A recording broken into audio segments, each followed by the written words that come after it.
Olá, meu nome é Sebastião Ernesto, sou médico anestesiologista e vou falar sobre suporte mecânico à circulação, aula 2, ética e clínica. No contexto do dilema ético, relacionado à questão ética, moral e médica da utilização do suporte extracorpóreo na insuficiência respiratória, partindo do princípio em que a maioria das falências respiratórias graves se dão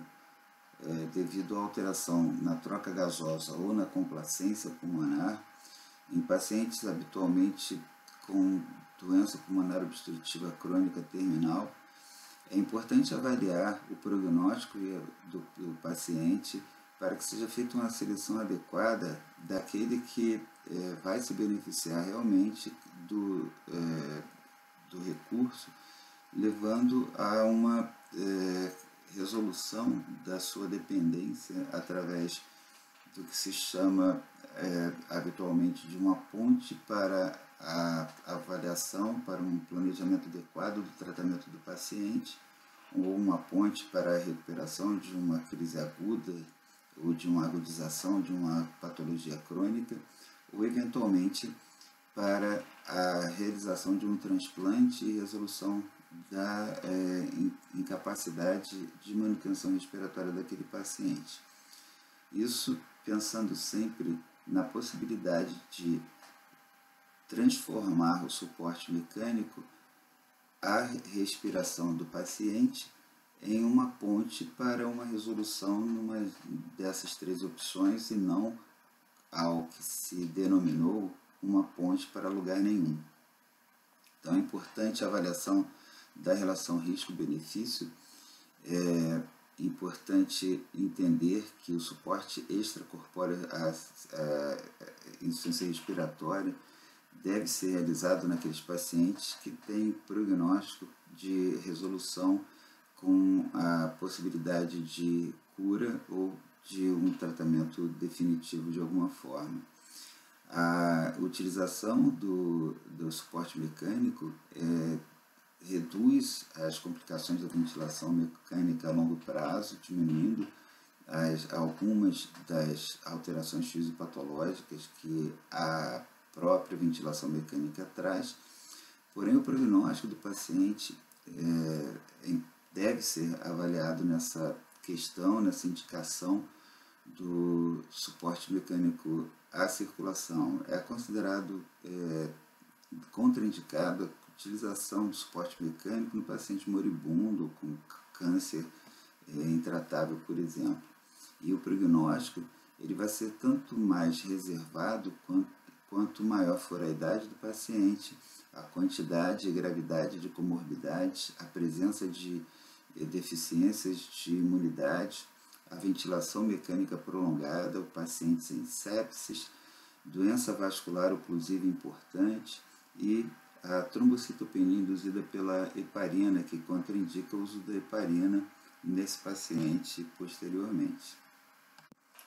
Em relação ao suporte extracorpóreo na falência cardíaca, também há o dilema ético relacionado à relação risco-benefício, custo-benefício, onde a preocupação em manter a dignidade do paciente, evitando-se que seja empregado um suporte de circulação a um paciente que tenha uma doença em sua fase terminal associada principalmente à insuficiência renal, insuficiência hepática, um paciente com doença oncológica sem tratamento, que eventualmente ele mesmo escolheu que, se por exemplo tiver uma parada cardiorrespiratória, não é para reanimar, então não tem por que submeter esse paciente a um suporte mecânico, sabendo que ele não tem mais qualidade, nem quantidade, nem perspectiva de vida após a instalação do próprio procedimento. É para ser considerado esse procedimento uma ponte para a recuperação de uma condição aguda ou agudizada, ou para a instalação de um dispositivo de assistência ventricular para o paciente poder ir para sua residência, esperar um tratamento definitivo como transplante, por exemplo. É importante o conhecimento de que o suporte extracorpóreo da falência cardíaca apresenta ainda uma mortalidade que é superior aquela do suporte extracorpóreo da insuficiência respiratória, mas que se houver possibilidade de recuperação daquele quadro ou de instalação do dispositivo avançado da vida, ou se o paciente não solicitou que não seja feita manobra de reanimação, caso ele venha apresentar uma parada cardiorrespiratória, então esse procedimento é um procedimento que pode, além de salvar a vida, pode ajudar a dar uma chance a esse paciente ou um tempo de planejamento terapêutico à equipe de atendimento a ele. A duração do suporte mecânico à circulação pode ser prolongado desde que seja instalado um dispositivo de assistência ventricular do tipo de tempo prolongado. Quando não, a duração deve ser menor do que eventualmente a instalação do suporte à insuficiência respiratória devido ao risco de embolia e de lesão vascular. Portanto, é importante o conhecimento da história do paciente, das suas comorbidades, da sua perspectiva de vida e no paciente com o suporte mecânico à circulação que apresente parada cardiorrespiratória, saber se há indicação de reanimação ou não. Inclusive, é importante o entendimento de que, se previamente já se sabia que esse paciente em estágio final já solicitou que não seja feita a reanimação caso apresente parada cardiorrespiratória, o próprio procedimento está praticamente contraindicado. E no paciente que eventualmente em tratamento com suporte mecânico à circulação apresente parada cardiorrespiratória, saber se tem indicação de reanimação ou não e os cuidados na reanimação devido à possibilidade de lesão vascular pelas cânulas instaladas nele, a disfunção do aparelho como causa da parada cardiorrespiratória, que deve ser avaliado rapidamente para ver se teve alguma desconexão, um término de bateria ou alguma coisa na logística do funcionamento do aparelho, e saber que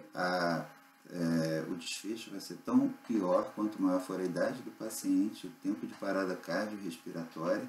É importante avaliar a qualidade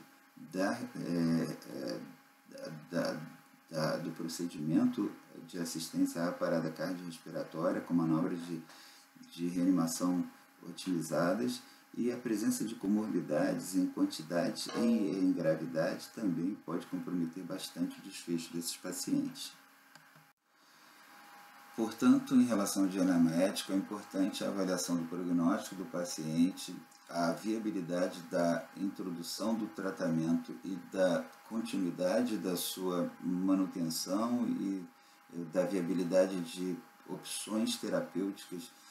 para a resolução do problema do paciente, para que ele não fique dependente eternamente do suporte mecânico à circulação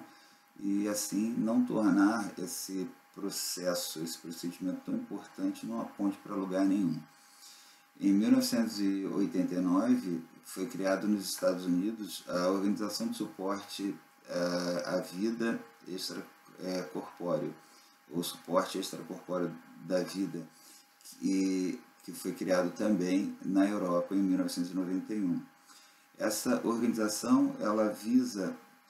manter a atualização e os estudos relacionados ao suporte mecânico à circulação e também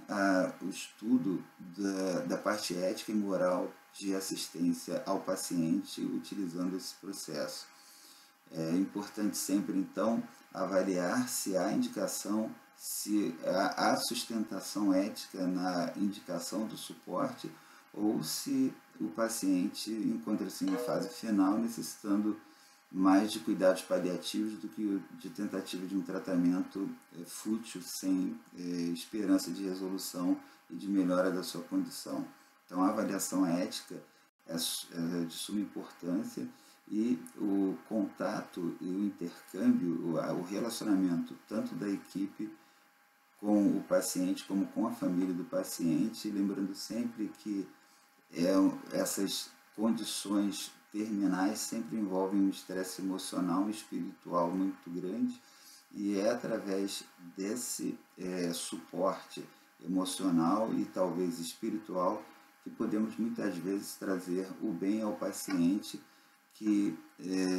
possui uma condição para a qual não temos muita opção terapêutica. E para dar suporte à decisão de se utilizar ou não o suporte mecânico à circulação e ou respiração,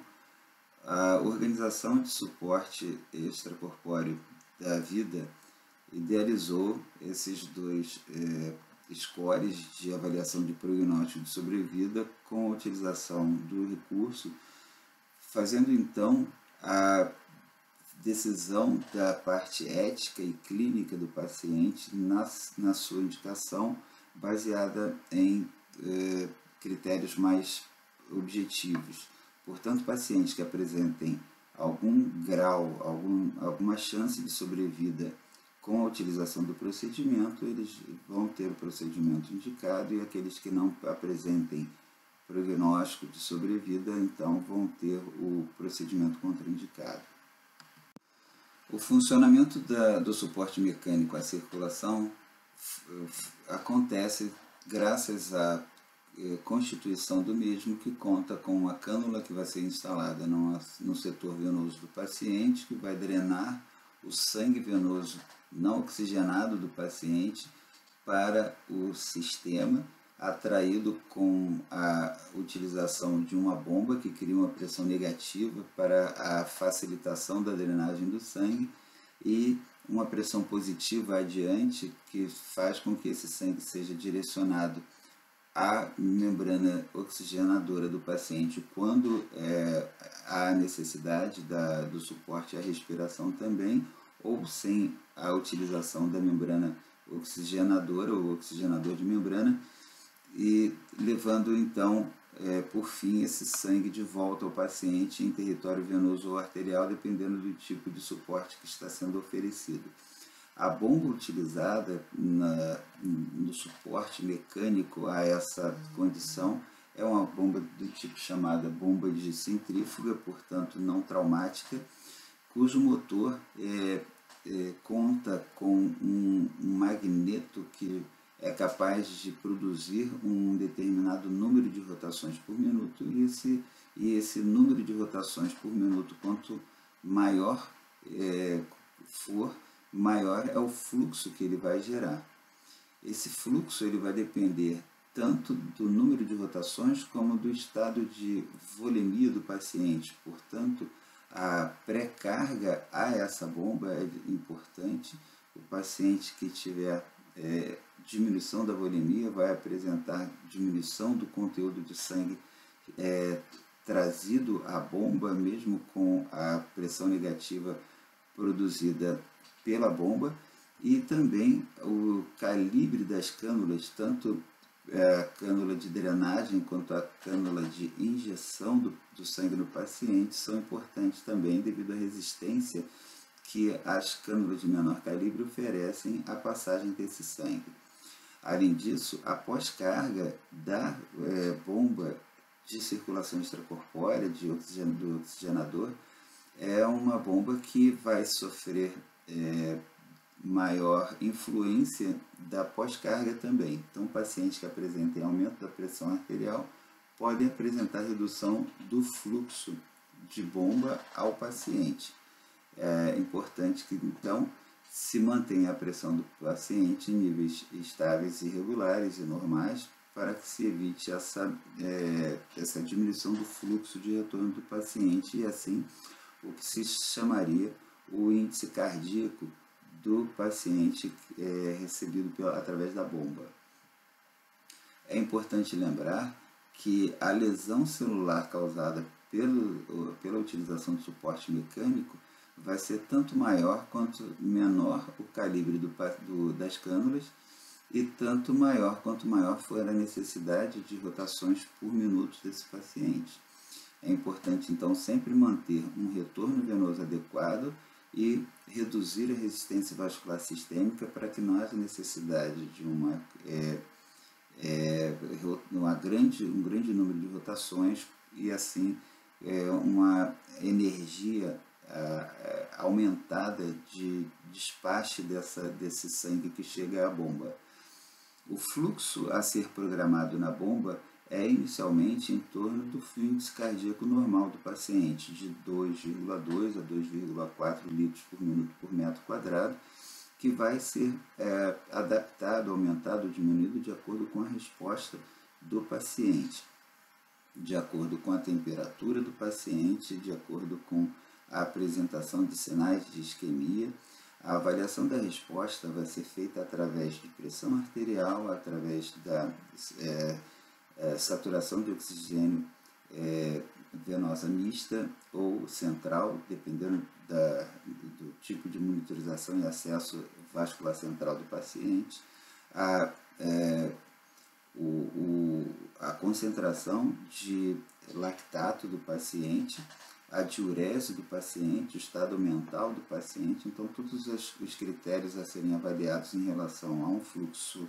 sanguíneo periférico e central adequado. É importante saber que a bomba tem um limite de fluxo que é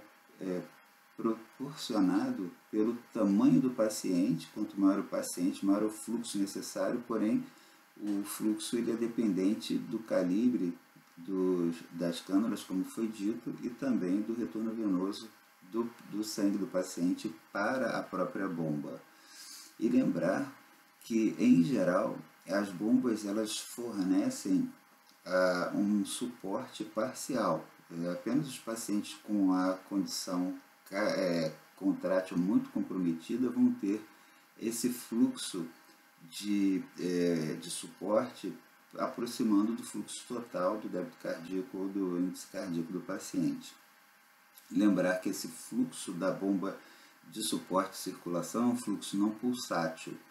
Ele, portanto, é não fisiológico e é importante, então, o conhecimento de que isso pode gerar alguma condição desfavorável em relação a rim e alguns outros órgãos também.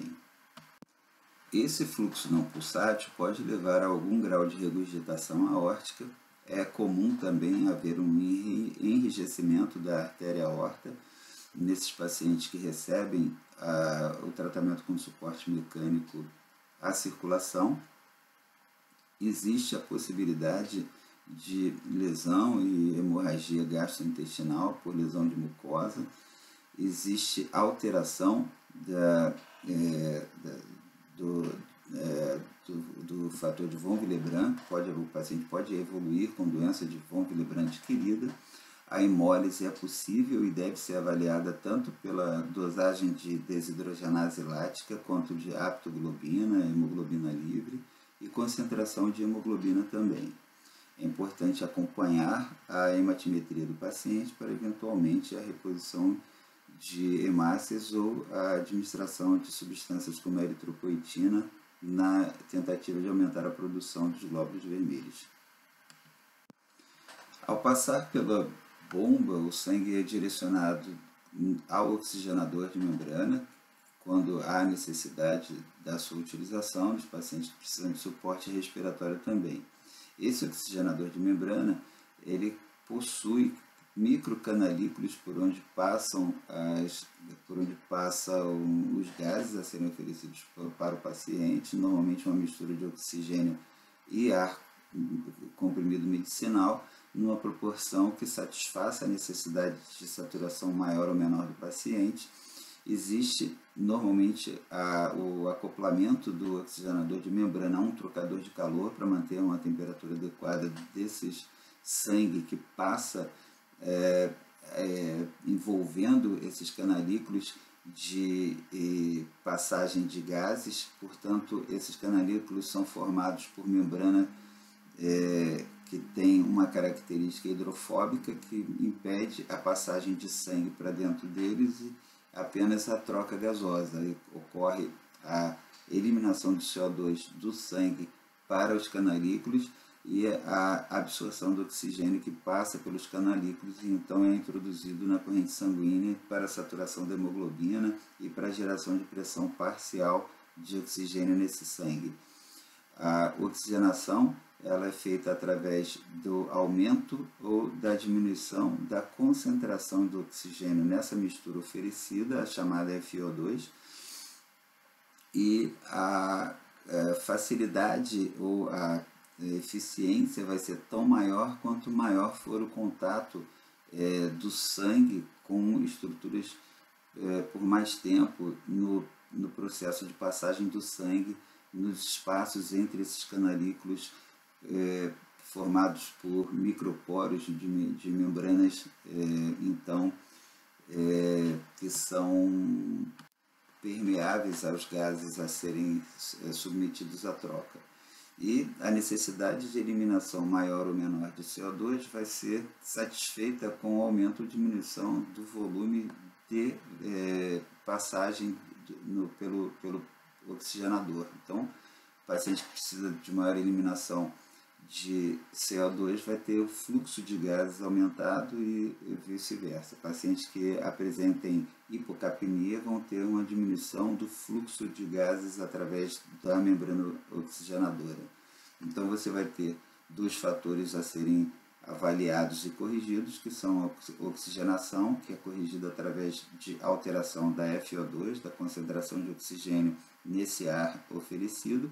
e a ventilação, que vai ser a responsável pela eliminação maior ou menor de CO2, cuja manipulação é feita através do aumento ou da diminuição do fluxo de gases através dela. O fluxo de sangue do oxigenador vai ser diretamente proporcional ao estado metabólico do paciente. Pacientes que apresentam hipertermia, hipertiroidismo, sepsis ou outra condição que implique em maior necessidade de oferta de oxigênio vão ter que ter esse fluxo aumentado. Pacientes que apresentam função pulmonar nativa maior, mais ou menos comprometida, vão ter também que ter esse fluxo adaptado à extensão desse dano, dessa disfunção respiratória. A análise dos gases sanguíneos deve ser preferencialmente feita através de amostra de sangue coletada do membro superior direito, que, como foi dito, sofre menos influência da mistura do sangue proveniente de ventrículo esquerdo e do sangue proveniente do oxigenador externo. Sendo assim, esse sangue coletado do membro superior direito vai dar uma amostra mais real, mais significativa do conteúdo arterial de oxigênio que vai ser liberado para coronárias e para sistema nervoso central. É importante lembrar que o tempo de uso do oxigenador de membrana extracorpóreo vai ser também importante, uma vez que pacientes que permanecem em suporte mecânico por dias, semanas, quanto mais tempo ele permanecer, mais vai ser possível, maior vai ser a chance de depósito de fibrina nos tecidos da membrana oxigenadora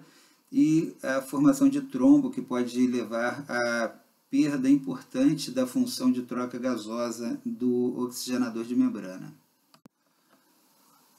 Esse diapositivo mostra do lado esquerdo a representação esquemática do que é o oxigenador de membrana. De novo, são microtúbulos por onde passa a mistura gasosa composta de oxigênio e ar comprimido em proporções variáveis de acordo com a necessidade do paciente, e na mais próxima via de saída a composição com CO2 que é retirado do sangue do paciente. Esses microtúbulos eles são envoltos, eles são formados por uma camada semipermeável através da qual os gases têm a capacidade de se difundirem e, infelizmente, eles têm uma espessura muito maior do que a espessura alvéolo capilar do paciente, por isso necessitando eventualmente de uma FiO2 administrada ao oxigenador muito mais elevada do que seria necessário no pulmão normal. Essa espessura aumentada, como demonstrado na lei de Fick, ela vai dificultar a passagem, a difusão dos gases através dela. Quanto maior a distância de difusão, menor é a capacidade de difusão. E então esses microtúbulos feitos de material hidrofóbico impedem que o sangue passe através dele, mas os gases então eles sofrem essa difusão de acordo com o gradiente de concentração. É importante também lembrar que a área de superfície de troca no oxigenador de membrana, como pode ser visto na demonstração à direita desse diapositivo, é de cerca de 1 metro quadrado, enquanto no pulmão é de cerca de 70 metros quadrados, o que causa também uma diferença extraordinária na capacidade de troca gasosa, já que quanto maior a área de superfície de troca, maior a capacidade de difusão. Também é formulado na lei de Fick.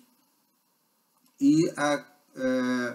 demonstração da facilidade nos pacientes que permanecem com o suporte mecânico por um período muito prolongado, da deposição de plaquetas, formando agregados e formando coágulos, trombos, que podem tanto prejudicar a funcionalidade do aparelho, como também gerar,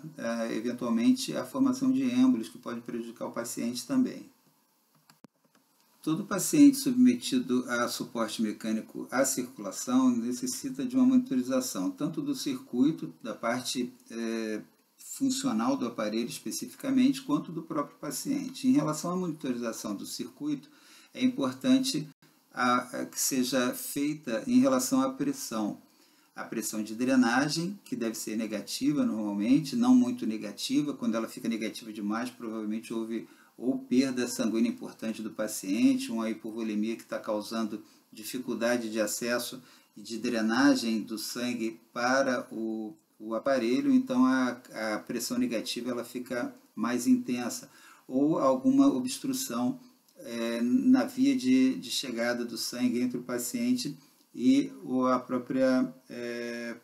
bomba do suporte mecânico à circulação.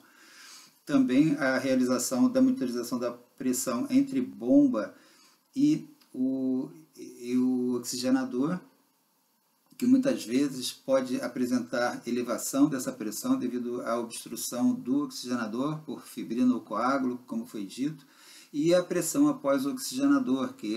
eventualmente também pode apresentar elevação da pressão por hipertensão arterial do paciente, por obstrução ou outro fator qualquer. Então essas pressões elas têm que sempre ser monitorizadas e lembrar que a pressão ela nesses condutos ela vai ser tão maior quanto menor for o calibre das cânulas utilizadas no paciente. Portanto, fluxos maiores normalmente, quando necessários, vão gerar uma maior pressão nas cânulas por elas terem um calibre fixo. Então é importante que se tenha essa noção. A monitorização da pressão deve ser feita não só com observação no valor específico, mas no valor evolutivo. O fluxo também é monitorizado, principalmente o fluxo após o oxigenador, e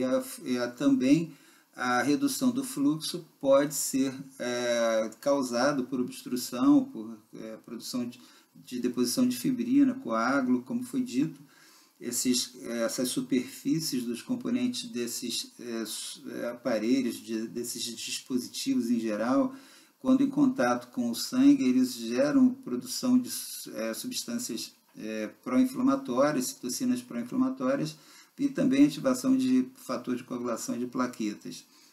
Até a agregação eventual de proteína na parede desses componentes faz com que haja uma aderência das plaquetas que eventualmente terminam causando agregação entre elas, ativação, liberação de vesículas com citocinas pró-inflamatórias e substâncias que vão ativar, em última análise, a trombina, gerando formação de coágulo, que pode ser extremamente grave, tanto pela diminuição da função do aparelho, quanto também pela formação de êmbolo, que pode eventualmente causar embolia no paciente. Também a monitorização de bolhas, principalmente na via de drenagem, deve ser feita. E lembrar sempre que a via de coleta no paciente vai ser discutida depois, mas quando possível é aconselhável que seja feita também a coleta de amostras de sangue na via de saída do oxigenador para ver a adequação da oxigenação do paciente, se o sangue que passou pelo oxigenador está produzindo uma oxigenação satisfatória para a necessidade do paciente, e o que vai ser avaliado de acordo com a resposta hemodinâmica e metabólica do paciente. E em relação à monitorização específica do paciente, a monitorização direta do paciente, além daquela que foi feita em relação ao aparelho propriamente dito, então a pressão arterial invasiva, normalmente necessária para existir uma via de coleta de material para análise de gases sanguíneos, e geralmente, como foi dito, de maneira adequada, que seja feita na artéria radial do membro superior direito, e a presença de pulso, muitas vezes um pulso de difícil palpação, já que o suporte mecânico à circulação oferece um fluxo contínuo, não pulsátil, e dependendo da contribuição do ventrículo esquerdo do paciente, esse pulso, essa onda de pulso pode ser maior ou menor. E naqueles pacientes que apresentam uma onda de pulso mais discreta, muitas vezes a pressão arterial não invasiva é de difícil execução, ou mesmo impossível de se realizar. Então, a pressão não invasiva normalmente não é muito confiável, quando não é impraticável. A realização da pressão arterial invasiva sendo então um método muito mais fidedigno dos pacientes submetidos a esse método, a não ser naqueles pacientes que eventualmente são submetidos à utilização do dispositivo de auxílio ventricular, de assistência ventricular, que podem ir para casa e não vão ficar com a monitorização de pressão arterial invasiva. O acesso venoso central também pode oferecer a vantagem de uma via para administração de drogas vasoativas de maneira mais segura e efetiva, além da possibilidade de ter um acesso a, eventualmente, a passagem de um marca-passo, caso haja necessidade, se houver uma complicação relacionada a esse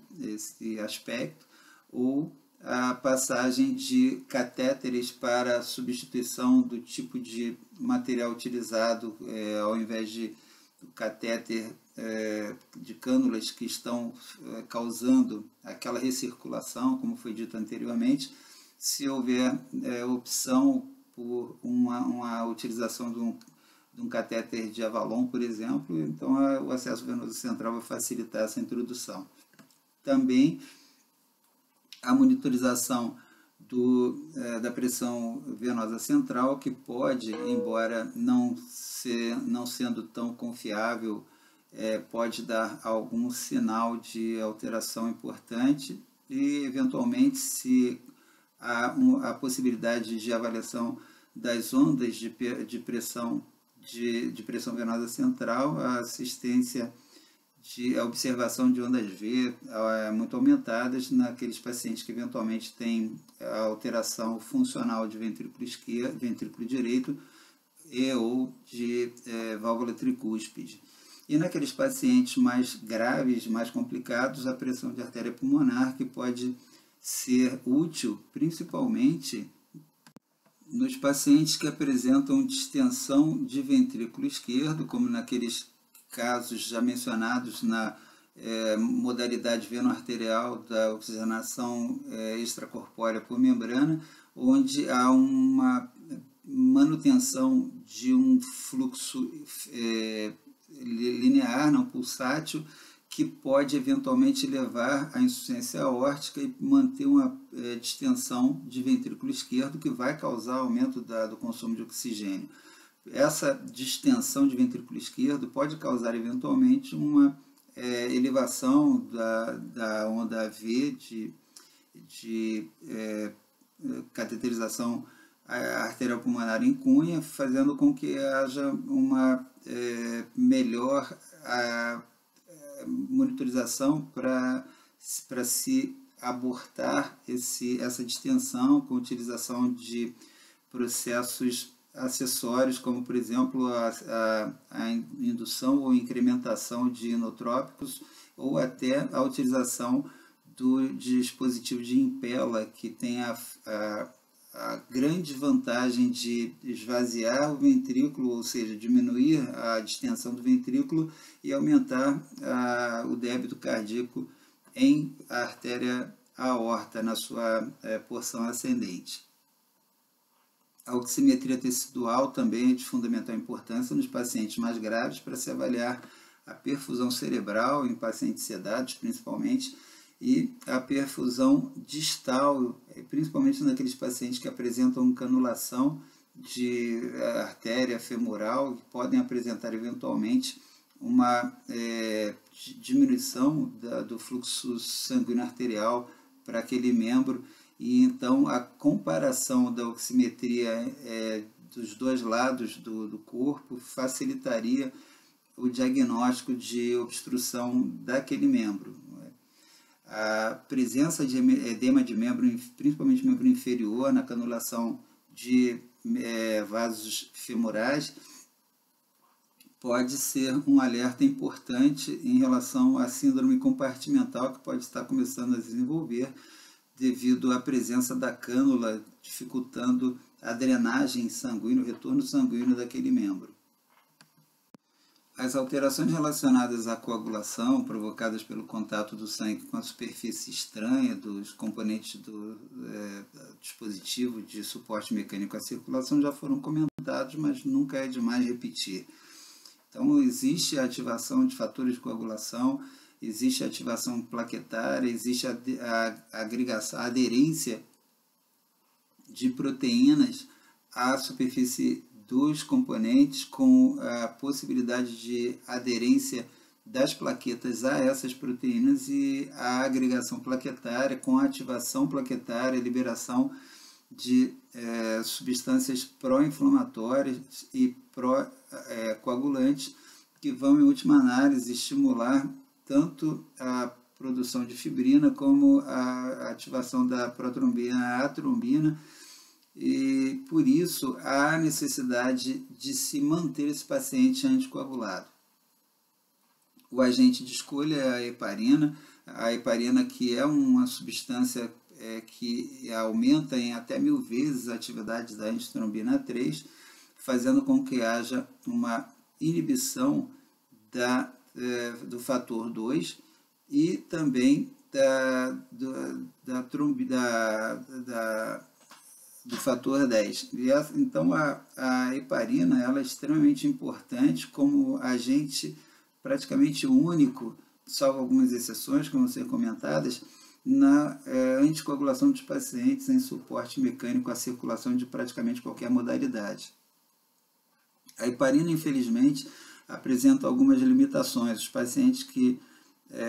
apresentam redução da concentração por patologia ou por patologia principalmente congênita, vão apresentar inadequação da resposta à heparina, uma vez que a heparina precisa da angitrombina 3 para ter o seu efeito alcançado. Além disso, a utilização de heparina por tempo prolongado pode induzir o desencadeamento de trombocitopenia induzida pela heparina, que é uma situação em que a heparina se associa ao chamado fator 4 plaquetário, fazendo com que esse complexo heparina-fator 4 plaquetário atue como um apteno, e sendo apteno, ele atrai imunoglobulinas, anticorpos, que atuam se ligando juntamente ao complexo heparina fator 4 plaquetário na parede das plaquetas e provocando a deposição das plaquetas nos tecidos. Essa deposição leva à trombocitopenia. Essa trombocitopenia pode ser de pouca gravidade, com aparecimento precoce e correção espontânea, muitas vezes, ou sem grandes problemas, mas ela pode ser de tamanha importância que pode levar à formação de trombose, tanto do sistema quanto trombose no paciente. Então, a trombocitopenia induzida pela heparina em qualquer estágio da vida, utilizando ou não suporte mecânico, ela vai contraindicar a reutilização da heparina em momentos futuros, uma vez que essa formação desse complexo heparina fator 4 plaquetário junto com um anticorpo vai reativar a trombocitopenia induzida pela heparina, podendo provocar fenômenos tromboembólicos de extrema gravidade, com necroses e muitas vezes até necessidade de amputação do paciente. A utilização de heparina, então, nesses pacientes pode causar tanto a trombocitopenia com trombose e até nos pacientes com essa trombocitopenia e trombose, eles também podem apresentar complicações hemorrágicas. Então, essas são algumas limitações da utilização da heparina. A dose de heparina para a instalação de cânulas de suporte mecânico à circulação, que não o suporte da circulação extracorpórea da cirurgia, que é uma dose maior, já que o circuito é maior, a exposição é maior, a superfície de contato e o tempo de contato do sangue com essas superfícies é muito mais intenso. Então, mas aqui no suporte mecânico à circulação, a dose é entre 50 a 100 unidades por quilo de peso, na esperança de manter essa anticoagulação controlada idealmente pelo tempo de coagulação ativada. Lembrando que esse tempo de coagulação ativado pode ser afetado por hipotermia, por hemodiluição e outros fatores, inclusive diminuição dos fatores de coagulação, mas o tempo de coagulação ativada, que normalmente é entre 80 a 120 segundos, nesses pacientes de suporte mecânico à circulação, eles devem ter o tempo de coagulação ativada entre 180 e 220 segundos, portanto, 180 a 220 segundos. Diferente daquela necessidade de 400 ou até mais que 480 segundos, que é o que se espera no paciente de circulação extracorpórea para a cirurgia cardíaca. Além do TCA, do tempo de coagulação ativado, pode ser utilizado também no controle da resposta à heparina o tempo de tromboplastina parcial ativado, que deve ser mantido ali em torno de 1,5 até 2,5 de INR, ou a dosagem de anticorpo anti-fator 10 ativado. E a dosagem esperada do antifator 10 ativado nos pacientes de profilaxia com heparina são entre 0,1 e 0,4 unidades internacionais por ml, e nos pacientes em tratamento, por terem apresentado já o evento tromboembólico, é em torno de 0,3 a 0,7 unidades internacionais por ml. Em relação aos pacientes que têm contraindicação, então, ao uso da heparina, como os pacientes que já apresentaram alguma resposta alérgica ou a trombocitopenia induzida pela heparina, as opções seguintes são a bivalirudina, que pode ser utilizada nos pacientes em substituição à heparina. Ela tem excreção renal, portanto, os pacientes que apresentarem insuficiência renal devem ter a opção da argatroban, que, por ter excreção predominante hepática, pode ser utilizado no paciente que tem insuficiência renal. O desmame do suporte mecânico à circulação, naqueles pacientes que não se encontram em estágio final de incapacidade contrátil pulmonar e que apresentam recuperação da sua função, da sua disfunção aguda, é feito através do que foi chamado pelos autores de desmame em rampa, ou seja, à medida que o paciente começa a apresentar melhora clínica, o suporte mecânico ele é retirado gradativamente através da redução do fluxo sanguíneo e ou da oferta de concentração de oxigênio no dispositivo e ou na redução dos fluxos de gases ao dispositivo. Então, a retirada é feita de forma gradativa e a monitorização através do controle hemodinâmico de pressão arterial invasiva, oxigenação do paciente através da saturação venosa mista ou central, da saturação periférica arterial, a dosagem de lactato e, enfim, a gasometria do paciente. Então, essas variáveis são acompanhadas à medida que você vai retirando o suporte mecânico para avaliar se a resposta está sendo satisfatória, se a recuperação do paciente está sendo capaz de suprimir a necessidade daquele estágio de retirada do suporte mecânico.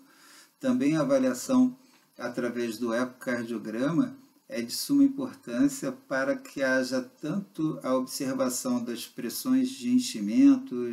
e volumes de ejeção, volume diastólico final, fração de ejeção, mas também a avaliação dos componentes anatômicos, tanto do coração quanto das cânulas, se na retirada está sendo provocado algum dano, alguma intercorrência, algum acidente. É sempre aconselhável, nesse estágio de desmame progressivo do paciente, a manutenção de algum suporte inotrópico mínimo associado ou não a vasopressor. Uma das características do suporte mecânico à circulação é a não pulsatilidade do dispositivo, como foi mencionado. Ele não produz um fluxo pulsátil, o fluxo é contínuo, e isso faz com que a presença de pulsatilidade indique uma função ventricular presente, e à medida que essa pulsatilidade aumenta ou se mantém durante a retirada do suporte mecânico, significa que há uma provável crescente participação do ventrículo esquerdo na formação daquele débito cardíaco. A avaliação de congestão pulmonar também através de exame físico, radiográfico, e nos pacientes que estão com catéter de artéria pulmonar, eventualmente o acompanhamento da pressão pulmonar arterial em cunha, assim também como a avaliação da função do ventrículo direito, tanto em relação à pressão de artéria pulmonar gerada pelo esforço desse ventrículo direito, como eventualmente pela estase sanguínea em território venoso devido à incapacidade desse retorno venoso ser direcionado para frente pelo ventrículo direito. A realização da monitorização de saturação de oxigênio periférica nesse paciente, muitas vezes dificultada pela falta da pulsatilidade, mas que às vezes se consegue observar, e à medida que o pulso está presente ou se acentua na recuperação da disfunção do paciente, é importante então que se tenha essa saturação monitorizada, e ela também vai ser um norte na interpretação da resposta do paciente à retirada do suporte mecânico. Lembrar que nos pacientes com a oxigenação extracorpórea por membrana veno-arterial, essa saturação deve idealmente ser monitorizada no membro superior direito. Reduzir a FO2 nos pacientes durante o suporte mecânico é uma forma de você perceber se esse pulmão do paciente está conseguindo gerar uma saturação satisfatória, mesmo sem o suporte mecânico em relação à oferta de oxigênio. Portanto, você vai monitorizar a oxigenação à medida que vai retirando a oferta de uma FO2 mais elevada, você vai reduzindo a FO2. E a monitorização da parte ventilatória através da capnografia, capnometria e nos pacientes intubados e a gasometria arterial para se avaliar a pressão parcial de CO2 arterial, em pacientes que você está reduzindo o fluxo de gases do suporte mecânico. Portanto, à medida que você diminui o fluxo de gases no suporte mecânico, você diminui a retirada de CO2 pelo suporte. A retirada de CO2, então, vai ser progressivamente aumentada, executada pelo pulmão do paciente.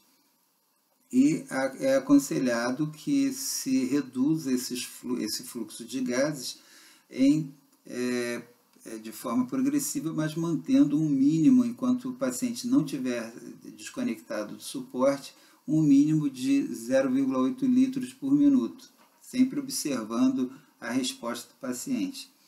É aconselhável também a administração de um bolo de heparina de 1000 unidades internacionais antes da retirada das cânulas, para que se evite eventualmente a liberação de trombos previamente formados e não percebidos.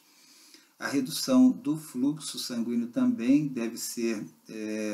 reduzida gradativamente através da redução da rotação da bomba do suporte, mas deve ser mantido um fluxo mínimo de 2 litros por minuto para que se evite obstruções das membranas e do dispositivo de uma maneira geral. Paciente com o dispositivo separado para ventrículo direito, ventrículo esquerdo, ou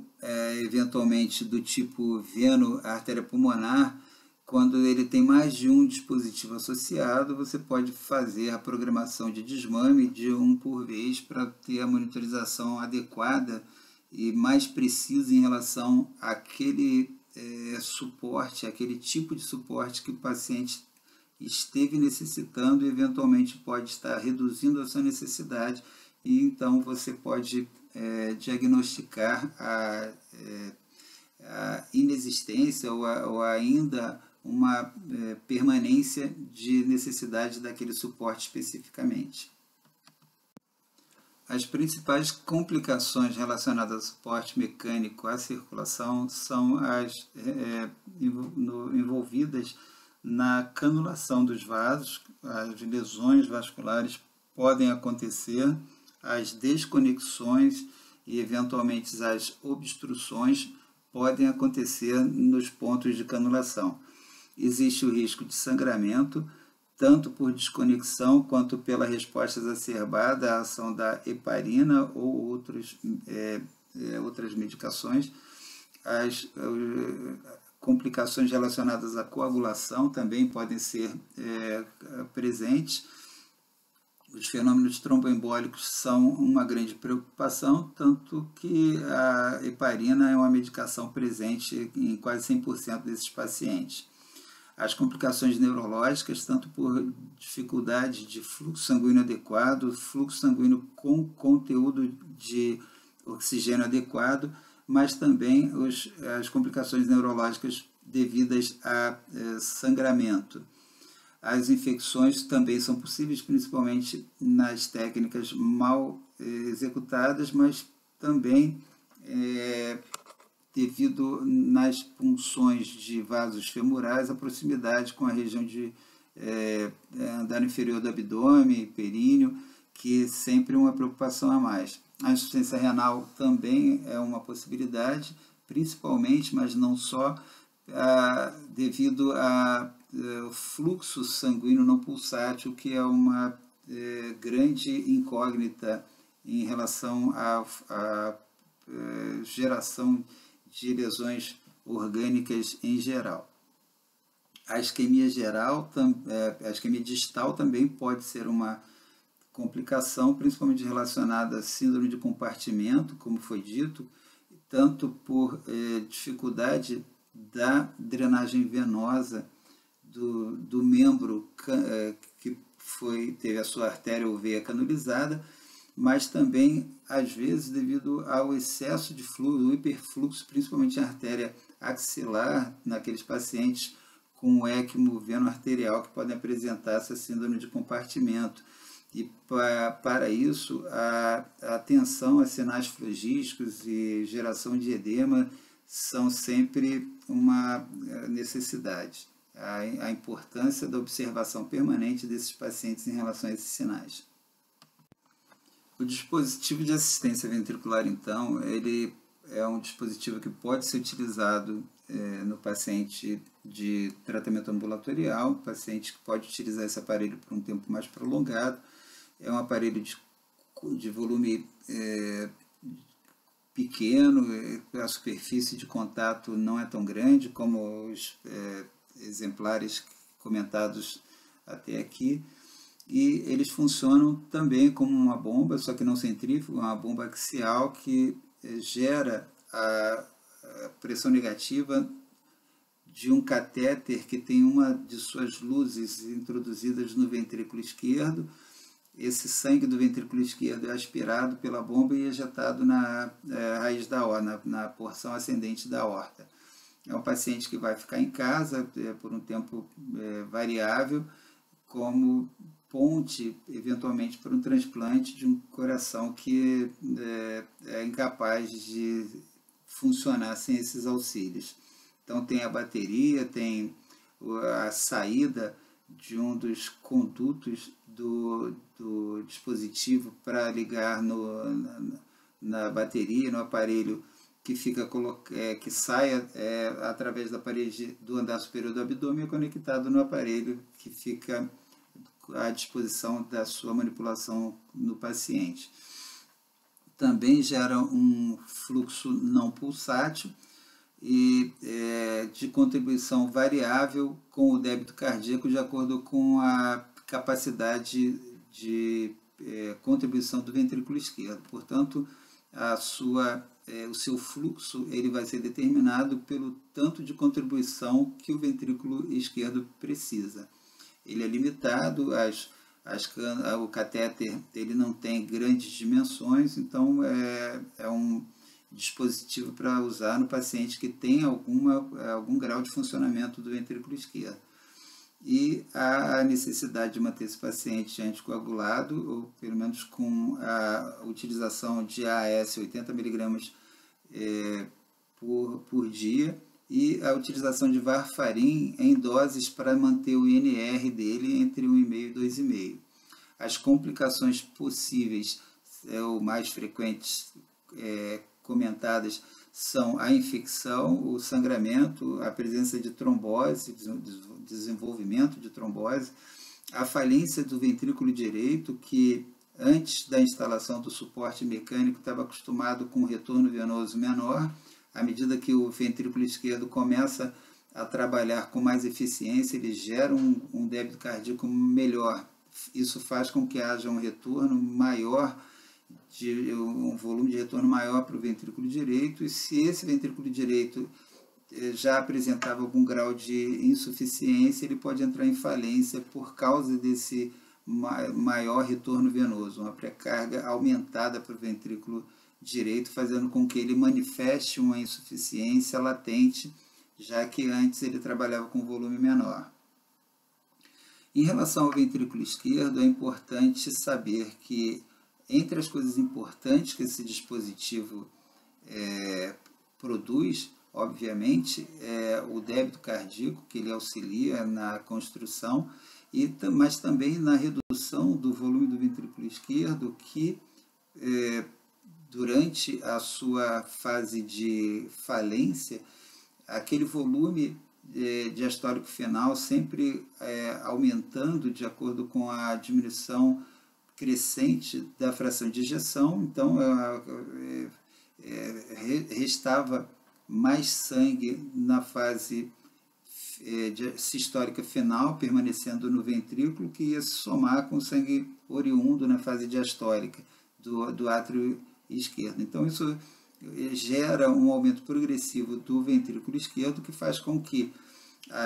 além de, pela sua ineficiência contrátil, ele gere um fluxo coronariano pequeno, gerando uma menor oferta de oxigênio ao próprio miocárdio. Ele também apresenta um consumo aumentado devido à sua dilatação progressiva. Então, o dispositivo de assistência ventricular, aspirando parte do volume diastólico final do ventrículo esquerdo, fazendo com que o seu diâmetro do ventrículo esquerdo diminua, isso favorece a sua maior eficiência contrátil e diminui o seu consumo de oxigênio. Isso faz com que haja uma melhora progressiva na fração de ejeção, uma diminuição na produção de colágeno em substituição aos miócitos, fazendo com que esse miocárdio fique mais saudável, e a resposta à catecolamina começa a ficar um pouco mais eficaz, já que esse paciente, melhorando a sua hemodinâmica, ele começa a produzir menos ativação do sistema nervoso simpático, produz menos catecolaminas, e aquela catecolamina que andava circulando em grande quantidade, causando uma downregulation dos receptores adrenérgicos, isso começa a se reverter. E com a diminuição desse downregulation, quando houver a necessidade de utilização de catecolamina, essa catecolamina vai ter uma resposta mais satisfatória. Outro sinal importante de recuperação funcional desse ventrículo é a diminuição do alargamento do complexo QRS, que representa uma melhora tanto na sincronia contrátil entre os ventrículos, mas também na eficiência da contração deles. E também começa a acontecer um melhor metabolismo do retículo sarcoplasmático em relação ao cálcio. Tudo isso gerando uma melhora na capacidade contrátil, na eficiência e na saúde desse ventrículo, que pode eventualmente melhorar em extensão a sua capacidade contrátil e a qualidade de vida do paciente. E fazer anestesia no paciente portador de dispositivo de assistência ventricular gera, obviamente, uma série de preocupações e questões. Então, a primeira coisa, cuidado com o dispositivo. É sabido que a utilização de instrumentos com capacidade de interferência eletromagnética sobre o aparelho pode gerar disfunção no mesmo, a eventual manipulação cirúrgica de tórax e ou abdômen, principalmente no andar superior do abdômen, pode gerar lesão ou dano ao aparelho ou às suas conexões, tanto elétricas quanto com os condutos, e então devem ser estudados os meios e mecanismos de acesso a esse paciente, sempre com o cuidado de não macular a integridade desse aparelho, que é de fundamental função na manutenção da vida da maioria dos pacientes que o portam. Também a necessidade da avaliação da qualidade do estado do aparelho, saber se a bateria oferece tempo suficiente para a realização do procedimento sem complicações, por exemplo, é uma coisa fundamental. A relação com a anticoagulação desse paciente também é de suma importância. Pacientes com grandes riscos de sangramento intraoperatório provavelmente vão ter que ter a redução da administração da medicação utilizada com suspensão do AAS desse paciente e redução ou suspensão também do warfarin, o que pode gerar complicações intraoperatórias importantes. Então, é uma questão bastante delicada que deve ser decidida em conjunto com toda a equipe cirúrgica, anestésica e cardiológica desse paciente. A desfibrilação desse paciente também pode gerar dano ao equipamento e as eventuais questões relacionadas à parada cardiorrespiratória desse paciente, passando também pelo aspecto ético, onde o paciente com a determinação de não ressuscitar, que eventualmente estaria até já contraindicada a utilização do próprio dispositivo, mas muitas vezes o paciente em utilização do dispositivo evolui com uma piora do quadro clínico ou das doenças associadas que fazem com que haja essa determinação de não ressuscitar. Mas nos pacientes que eventualmente não tenham essa recomendação, então a massagem cardíaca desse paciente, se for a massagem cardíaca externa, deve ser feita sempre com a atenção e o conhecimento de que é um procedimento que vai eventualmente levar a desconexões, lesões, a situações de extrema gravidade. Então, se houver a parada cardiorrespiratória nesse paciente, é importante que antes de se iniciar a massagem cardíaca do paciente, se administre as drogas do protocolo do suporte avançado da vida em cardiologia, mas sempre tentando uma avaliação rápida de se esse dispositivo está funcionando, está conectado, ou se não houve nenhuma desconexão. Então, isso é de fundamental importância. Mas se o paciente apresentou uma parada cardiorrespiratória que não apresentou resposta imediata a qualquer outra tentativa e a determinação de reanimar esse paciente, então ele deve seguir o protocolo básico de rotina do ACLS. E a monitorização desse paciente sempre através da pressão arterial de preferência invasiva, já que ele gera um fluxo contínuo não pulsátil, que faz com que haja dificuldade na obtenção da pressão arterial não invasiva, e a realização da oximetria desse paciente também de fundamental importância para saber se ele está está apresentando algum grau de pulso durante a realização da cirurgia. Esse pulso vai gerar a resposta no aparelho de oximetria com a representação da frequência e da saturação de oxigênio. Um comentário quase sempre presente quando se fala a respeito desses dispositivos, dessa assistência com material, com equipamento de última geração, coisas de custo extremamente elevado e tecnologia bastante complexa. O comentário de que provavelmente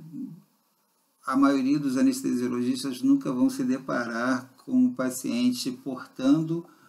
um desses dispositivos, ou que nunca vão anestesiar para alguém que vai instalar ou retirar os mesmos. Mas é uma chance real. Os dispositivos existem no Brasil. Temos aí a relação do balão intraórtico, o ECMO, alguns dispositivos para utilização intra-hospitalar e ou domiciliar, e a existência real da possibilidade de um dia, num plantão de emergência, um paciente desavisado ou um colega desavisado trazendo um paciente portando um aparelho desse, e dependendo da evolução do caso, é sempre importante algum conhecimento no traquejo, ou pelo menos para não prejudicar muito o paciente que utiliza um aparelho desse. Então, esses aparelhos existem no Brasil, logicamente, pela dificuldade de utilização, custo, entre outras coisas, são presentes mais em centros de referência, com exceção, eventualmente, do balão intraórtico, que é uma realidade um pouco mais comum, mas é uma realidade. Então, estão aí alguns exemplos dos dispositivos existentes no Brasil, com algumas características importantes deles. Apresento aqui nossas referências. Terminamos aqui a segunda parte da apresentação de suporte mecânico à circulação. Espero que tenham gostado do conteúdo. Obrigado.